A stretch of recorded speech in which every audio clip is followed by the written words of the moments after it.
Hardin County Fiscal Court live stream will begin momentarily.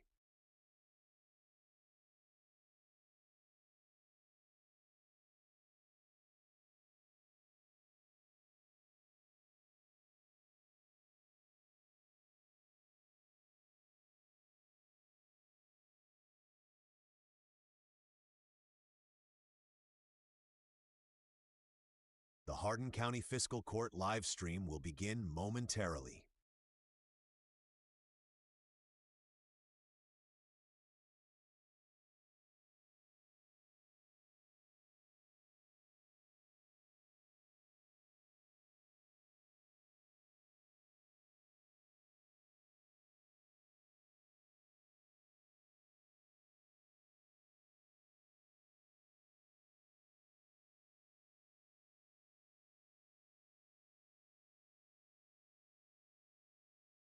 The Hardin County Fiscal Court live stream will begin momentarily.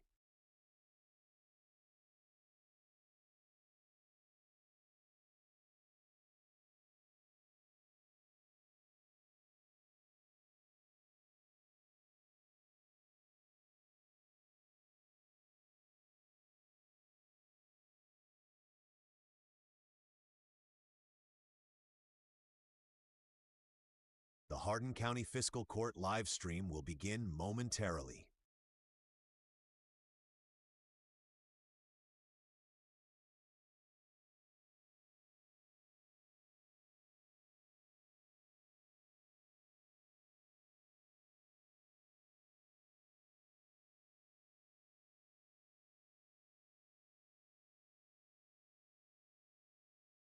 The Hardin County Fiscal Court live stream will begin momentarily.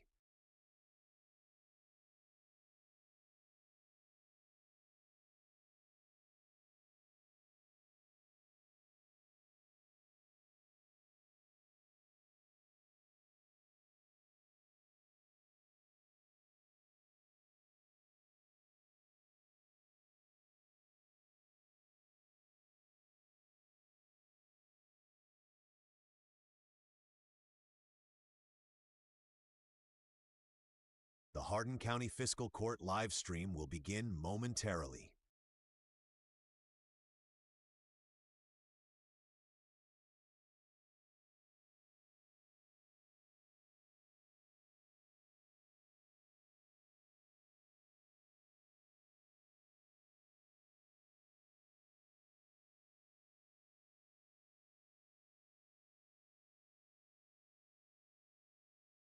The Hardin County Fiscal Court live stream will begin momentarily.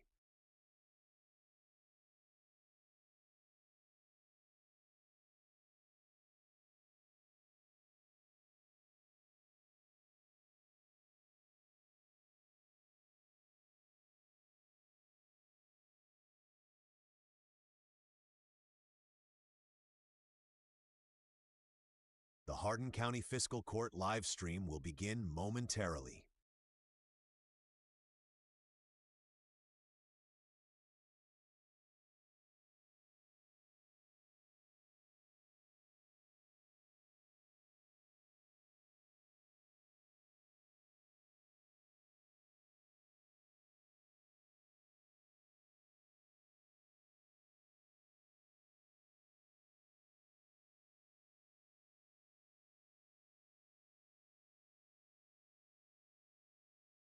The Hardin County Fiscal Court live stream will begin momentarily.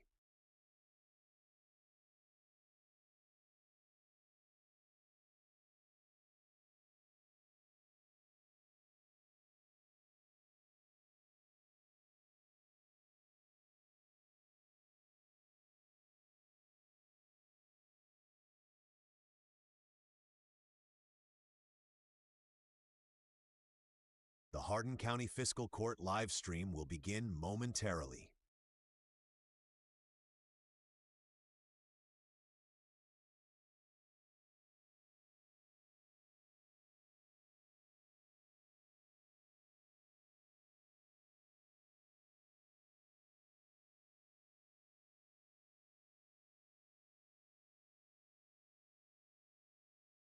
The Hardin County Fiscal Court live stream will begin momentarily.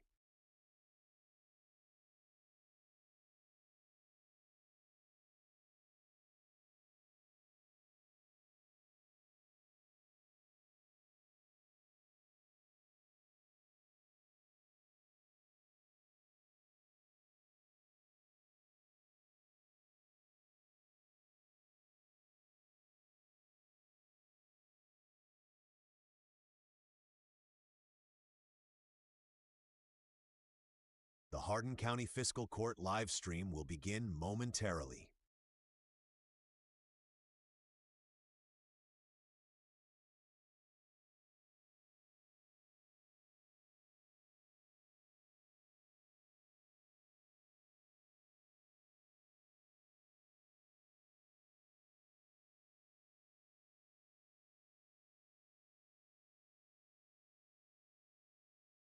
The Hardin County Fiscal Court live stream will begin momentarily.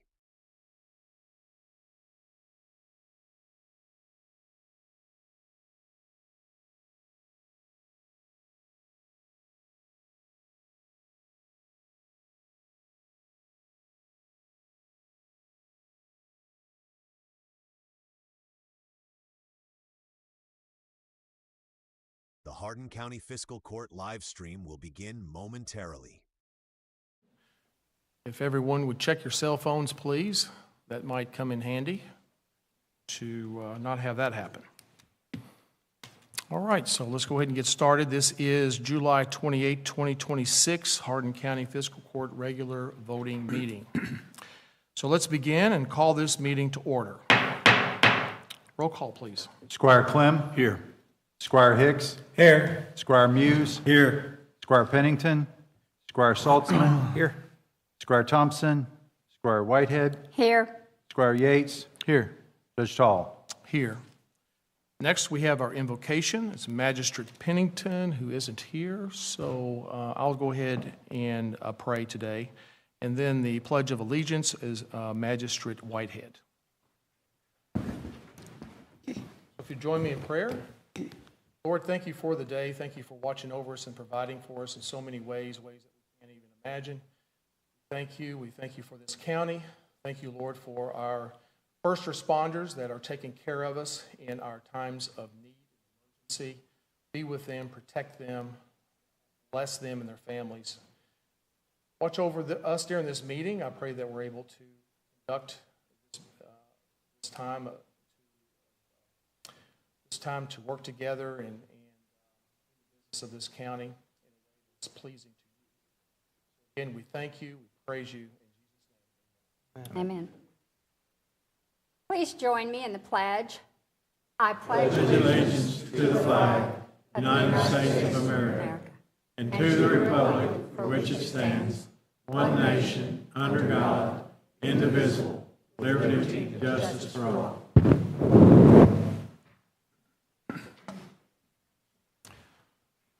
All right. Again, thanks everyone for joining today. It's great to see all of you here and those of you that may be watching on TV, streaming.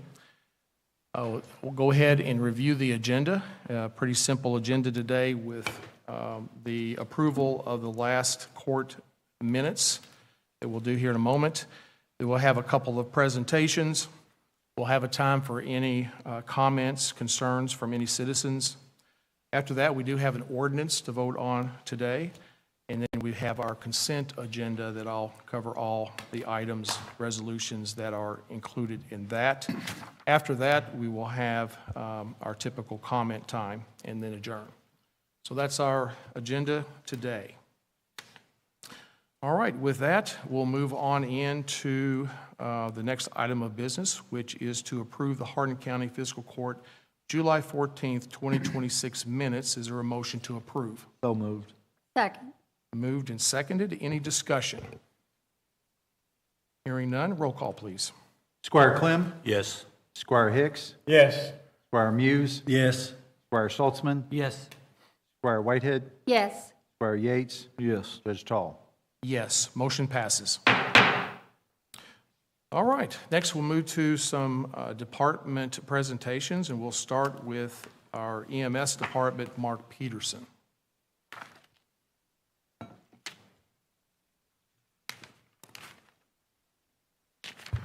Good evening. Good evening. I have got our June activity report as well as our fiscal year 25-26 activity report. June, call data, we had 1,417 total dispatches. Of those, 1,404 were 911, 13 transfers, and 129 non-billable. Collections from June, we finished June out at $738,932, up almost $100,000 from the year prior. Summary of our call data, this response data from 2025 versus 24-25. Pretty similar. Our 911s were down just a smidge, but about 136 runs, and transfers were also down. Here's a look at our 5-year history, response history. Those numbers are there for you, but we've been trending down over the last several years. This is our breakdown of responses for the fiscal year by station. E-Town, the 4 trucks in E-Town being the busiest. The white Mills truck has made 431 responses since December 1st of 2025. Good deal. Here's a breakdown of responses by chief complaint. About 10% of our runs were abdominal complaints, 9% were respiratory, 12% cardiac in nature, 3% substance abuse, 10% traumas, 10% pain, 10% mental health, neurological complaints about 9%, less than 1% on OBGYN, and then other complaints or no complaints were at 23%. This is what we're especially proud of. Here is our revenue history. We finished the year at $8.1 million, which is up about $1.3 million from the year before. And that also shows for about a 38% increase over the last 5 years in our revenue over at EMS. At this time, I'll take any questions. All right, hearing none, thank you very much for the Thank you all. Thank you, sir. Thank you. Appreciate it. Next up, E911, Mike Leo.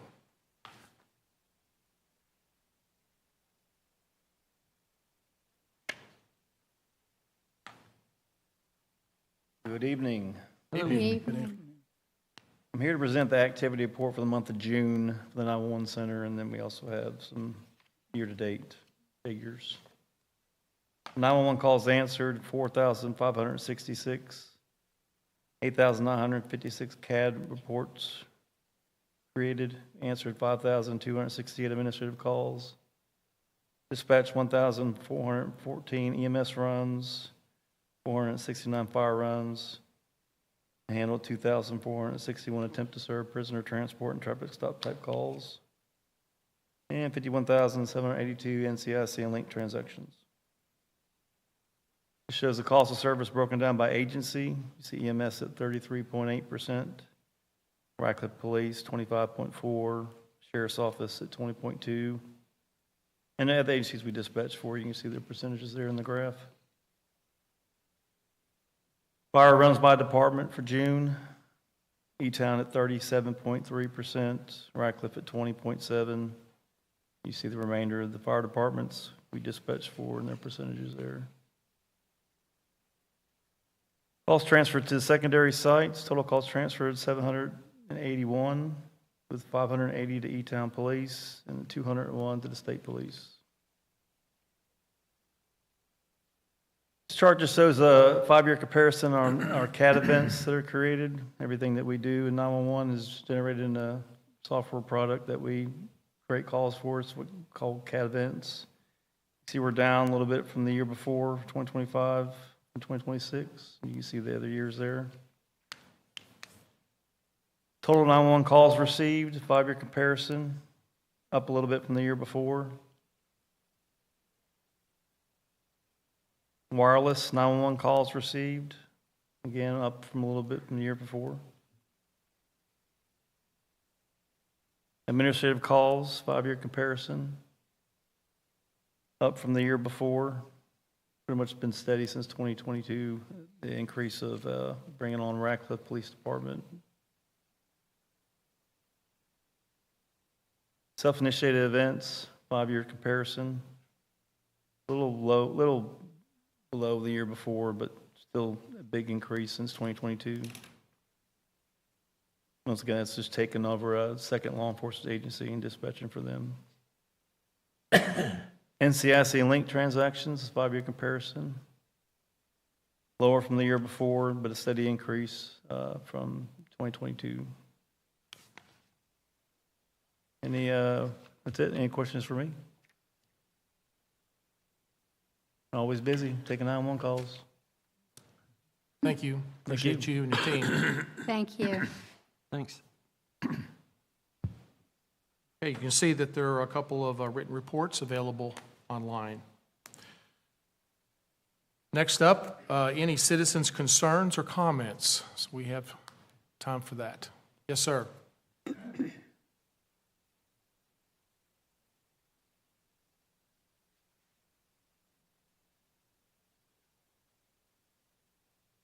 Good afternoon. I just want to take just a minute to brief the court on a recent incident that occurred last night. I'll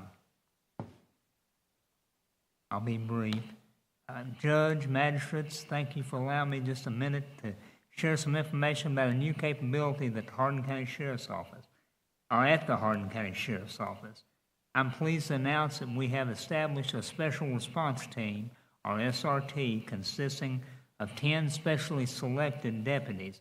This team is designed to respond to high-risk incidents that require specialized tactics, advanced training, and coordinated operations. Recently, the team completed an extensive tactical training program at Norse Tactical, just over the river in Indiana, and that's one of the premier law enforcement training facilities in our area. Law enforcement agencies from across the country send their SWAT and tactical teams there for advanced training and instruction. The instructors included retired SWAT leaders from Louisville Police Department, Cincinnati Police Department, retired Army Green Beret, Navy SEAL, and Army Delta Force. The training was physically and mentally demanding, and each deputy was required to successfully complete both the written and practical examinations before graduating.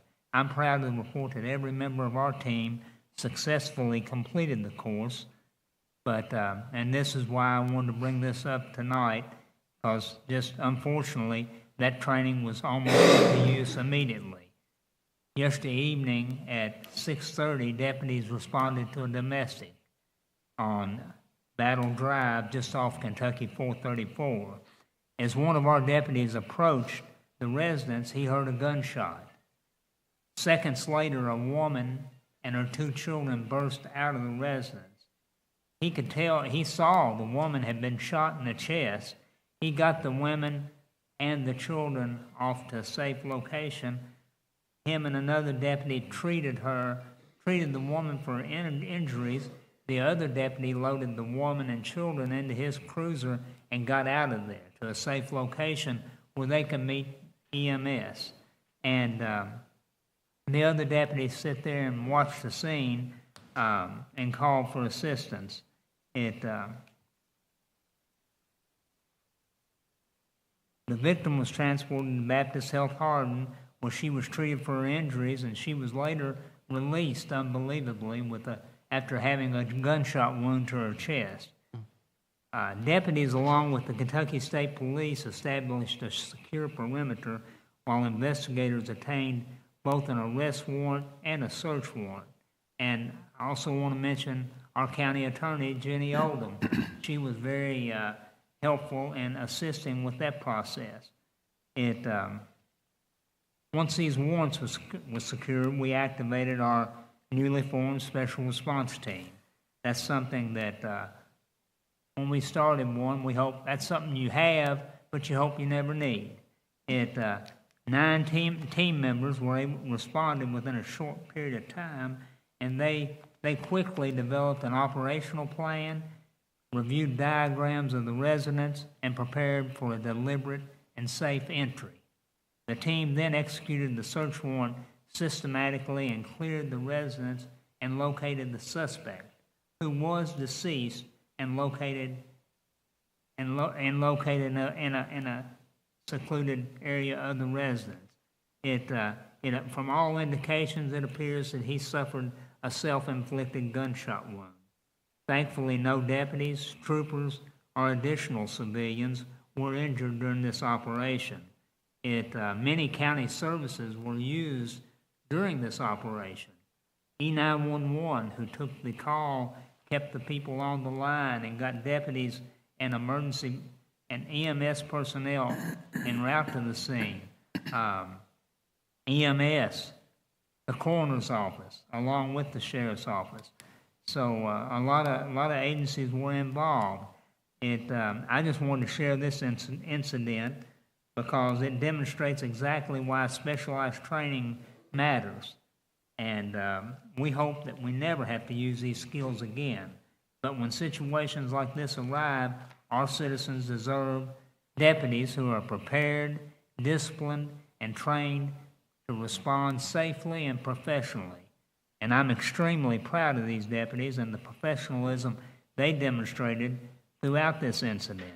Their preparation, teamwork, and commitment helped bring a very dangerous situation to a safe conclusion. Thank you for your continued support of the Hardin County Sheriff's Office. Any question? Thank you. Well, thank you, you all. Sheriff. Thanks, John. Appreciate it. Say Thank thanks to the you. team for us.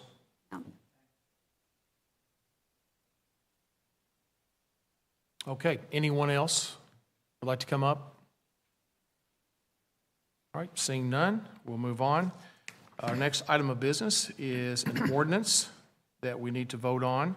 This is the first reading of Ordinance 347, Amendment Number 1, Series 2026, Fiscal Year 2026-27. In this amendment, it's about a $1.2 million amendment. It's mostly driven by EMS-related items, the biggest one of which is around $900,000 for some new cardiac monitors that replace some old ones that have reached the end of their life by the end of this year. So that's the biggest chunk of it. There's another $55,000 for a grant that I mentioned at our last meeting for some training in EMS that wasn't budgeted. And then to kind of finish it off, there's about another $160,000 or so dollars that we received for rubber modified asphalt. That was some grant money that we received and putting that to work. So that's a majority of it.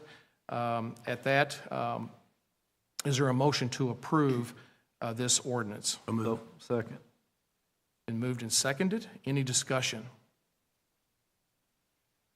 All right, hearing none, roll call, please. Squire Clem. Yes. Squire Hicks. Yes. Squire Muse. Yes. Squire Saltzman. Yes. Squire Whitehead. Yes. Squire Yates. Yes. Judge Tall. Yes, motion passes. All right. Moving on to the consent agenda. We'll review it here for all the items in here. The first 5 items are all financial and include Resolution 124 with financial transfers. But we have things like claims and payroll. We have a year-end settlement annual report, financial report for June. So all those things are in those first 5 items. Item F, which is Resolution 123, and item H, which is Resolution 126, have to do with a change in personnel policies and procedure handbook. I'm sorry, I skipped one. In Resolution 125, this is a job description change for a rapid response officer. And then the last one, 126, is a pay grade classification plan change that deals with those changes. So that's resolutions 123, 125, and 126. Moving on to resolution 130, that is personnel changes in EMS. And then the next 2 items are IT related. Resolution 129 is related to a state homeland security grant application. And so this application, we approve that. If we approve that, we'll go on and we'll try to get about $26,000, $27,000 for Homeland Security software and help that we could use there.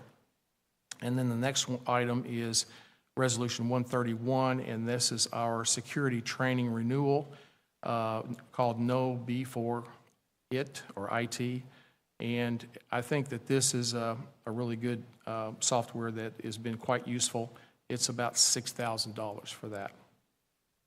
The final two items are committee meeting minutes for the Resource and Community Support Committee and the Finance Committee.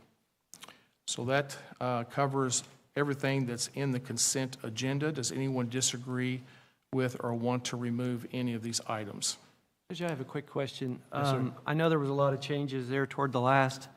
The last email that I got that said it had been updated, there was a resolution 127. Is that one, did that change? Is that resignation instead of a dismissal now, or? Yes, that was a resignation. Okay, so We don't have to vote on that. okay. But it was still on my agenda from the email. I didn't get it updated. Oh. So I just wanted to make sure that it wasn't left out on this one. Okay, I apologize for that. Yeah, that's Well, okay. yeah. I was just making sure that we're good. Okay. Any other questions? That's it. Thank you. Okay. All right. Hearing none, we'll need a motion to approve the consent agenda items. Second. It's moved and seconded, and we'll go ahead with a roll call, please. Squire Clem. Yes. Squire Hicks. Yes. Squire Muse. Yes. Squire Saltzman. Yes. Squire Whitehead. Yes. Squire Yates. Yes. Judge Tall. Yes, motion passes. All right, finally, we'll have some time of comments. We have Mr. Don Jones over here. Do you have any comments today? Judge, no comments. All right, thank you. How about our county clerk? Very briefly, we are 98 days until the general election in November, if anybody's counting. The Hardin County Board of Elections met today, and they voted to increase our polling locations. That still has to go through state approval, but with the state's approval, which we anticipate, we'll have an additional location for the 3 days of early voting, and that same location will be available on Election Day. I don't want to make an full announcement yet, but we're working to right-size our elections. We saw tremendous interest in the May primary, and we expect tremendous interest in November. So, thank you. All right. Thank you, Brian. I appreciate all the work you do and your team. Thank you. All right, let's go around with our magistrates. Magistrate Yates. The only thing I got, Judge, is our next Emergency Service Committee meeting will be Thursday, August 13th, across the hall at 3:30 p.m. All right, thank you. Magistrate Saltzman. Yes, sir. I just wanted to remind everyone that school starts next week in this area. And I wanted to take this time to remind folks to slow down in your school zones. And then I also wanted to mention that I noticed on our Sheriff Department Facebook page a few days ago where they had a graph and a chart on there about when to stop for a school bus. As many people know, the law has changed, and drivers are now required to stop for a stopped school bus on many 4-lane highways where they previously may not have been required to stop. The only exception is when the opposite directions of the travel are separated by an elevated barrier or an unpaved median. These changes are about one thing: it's protecting our children. Every morning and afternoon, students step off of school buses expecting that drivers will obey the law. A few extra seconds of patience can prevent a lifetime of tragedy. I encourage everyone to take a few minutes to familiarize yourselves with these new requirements. Share this information with your family and friends and help spread awareness through our community. Thank you to Sheriff John Ward and the deputies for proactively educating the public. Public safety isn't just a responsibility of law enforcement, it's a responsibility we all share. Let's all do our part to make sure every child gets back to school and back home safely. Thank you. All right, thank you. Magistrate Whitehead. Yes, thank you. Just a shout out to Sheriff Ward and the SRT team, the deputies that diffused that issue last night. Good job. We appreciate that. That actually happened in my district, and makes me feel good, makes us feel safe to know that you're out there making those streets safer for us. Also, reminder that the Resources and Community Support Committee meeting is Monday, August the 17th at 3:30. Thank you. All right, thank you. Magistrate Clem. Yes, Judge. The next Finance Committee meeting will be Tuesday, August 18th at 3:30 across the hall. And Remind folks, please don't drink and drive, don't text and drive. All right, thank you. Magistrate Hicks. We got a big weekend coming up in Elizabethtown this weekend. Freeman Lake Friday evening, and a big car show and a lot of other stuff going on Saturday. So if it don't rain, come out and meet your neighbors and have a great day. All right, thank you. Magistrate Muse. Just a reminder, the next Public Works Committee meeting will be Wednesday, August the 12th at 3:30 across the hall. All right, thank you. The next fiscal court meeting will be Tuesday, August 11th at 3:30. And kind of along the same lines as Magistrate Hicks, just a reminder that Cecilia Day is coming up, and that's always a lot of fun. That's the first Saturday or second Saturday in August, so this year it's early on the 8th, and then there's also some good fish to eat on the 7th. So come and join us down in Cecilia and have a good time there. Hopefully the weather will hold out. All right, with that, we need a motion to adjourn. So moved. Second. Been moved and seconded. Any objections? Meeting adjourned.